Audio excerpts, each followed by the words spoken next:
ప్రస్తుత ధరను బట్టి ఒక్క సిలిండర్కి 851 రూపాయల చొప్పున ప్రభుత్వం చెల్లిస్తుంది.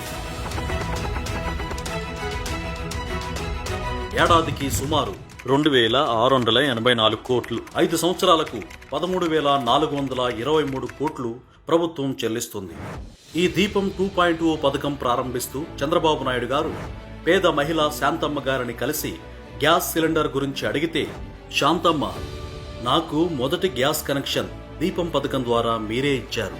ఇప్పుడు దీపం 2.0 ద్వారా 3 గ్యాస్ సిలిండర్లు ఉచితంగా ఇస్తున్నారు అంటూ ఆనందంగా చెప్పేసరికి బాబుగారి హృదయం ఆనందంతో నిండిపోయింది. అక్కడ శాంతమ్మ ఇంట్లోనే స్వయాన టీ చేసి అందరికీ ఇచ్చి బాబుగారు తన ఆనందాన్ని అందరితో పంచుకున్నారు. ఇంటికి దీపం ఇల్లాలు, ప్రతి ఇల్లాలు ఇంటికి మహాశక్తి అని, ఆ మహాశక్తి అయిన మహిళలకు తాను ఎప్పుడూ అండగా ఉంటానని దీపం 2.0 ప్రారంభంలో మహిళల శక్తి గురించి, మహిళల సంక్షేమం కోసం చంద్రబాబు నాయుడు గారు ప్రస్తావించారు.